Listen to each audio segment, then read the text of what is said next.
In spite of the fact that Israel doesn't formally recognize it, it is surely known that the nation has an atomic weapon stockpile, albeit the specific number of warheads are in debate. It is comparatively surely known that the U.S. went against Israel's atomic weapons program during the John F. Kennedy and, less significantly, Lyndon B. Johnson organizations. One piece of the set of experiences that is less notable is that a large part of the subsidizing for Israel's atomic weapons program came from private Americans in a work that was led by Abraham Feinberg, an unmistakable American who filled in as an informal counsel to both President Kennedy and President Johnson. Israel's advantage in atomic weapons essentially traces all the way back to the establishing of the Jewish state in 1948. The nation's establishing chief, David Ben-Gurion, was spooky both by the Holocaust and the unremitting antagonism Israel looked from its a lot bigger Bedouin neighbors. Ben-Gurion saw atomic weapons, if all else fails, choice for guaranteeing the endurance of the Jewish state on the off chance that its foes at any point utilized their a lot bigger populaces and economies to construct customarily prevalent militaries. The issue Ben-Gurion and his nearest consultants confronted was that their young, poor, and moderately unsophisticated nation didn't have the important innovative and material assets to help a native atomic weapons program.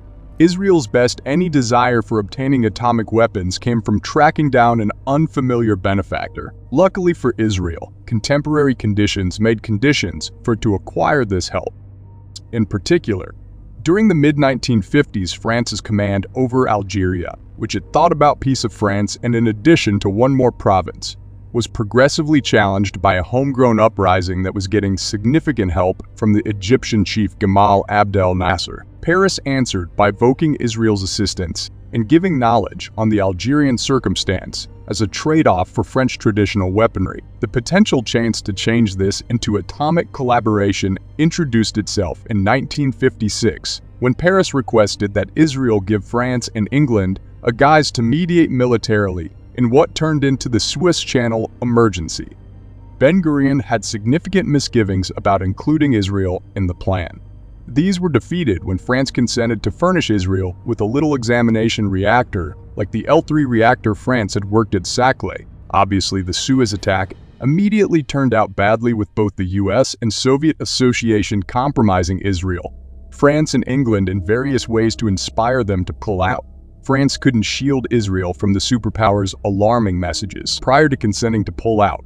In any case, Israel requested that Paris improve the atomic participation. France consented to give Israel a lot bigger plutonium-delivering reactor at Dimona, normal uranium to fuel the reactor, and a going-back-over plant.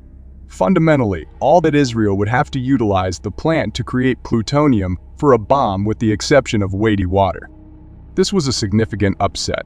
No nation previously or since has furnished one more state with such a broad measure of the innovation expected to construct an atomic bomb.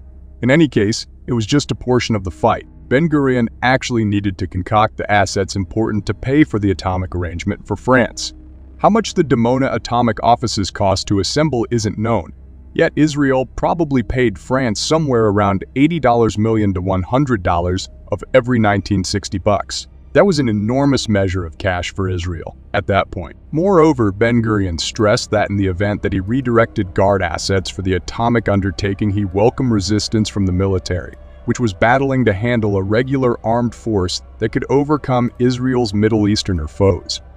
All things being equal, the Israeli top state leader chose to make a confidential asset to fund the arrangement with France.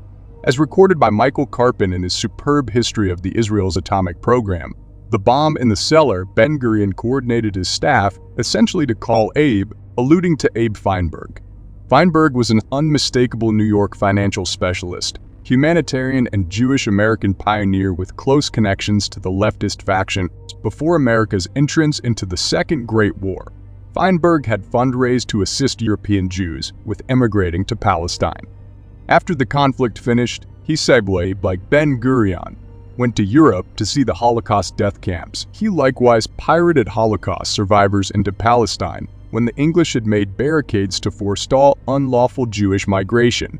During this time, he fashioned enduring bonds with a considerable lot of the ones who might later become senior heads of the territory of Israel. After getting once again to the U.S., he assisted campaign president, with Harry and Truman, to perceive the Jewish state once it proclaimed its freedom. Consequently, Feinberg assisted fundraise for Truman's reappointment with battling jury. It is suspicious that he would have attempted the arrangement with France. Israel of the 1950s and 60s would never have paid for the trend-setting innovation, raised the Dimona reactor, and constructed an atomic impediment out of its own assets. This was not the finish of Feinberg's contribution in U.S.-Israeli relations, be that as it may.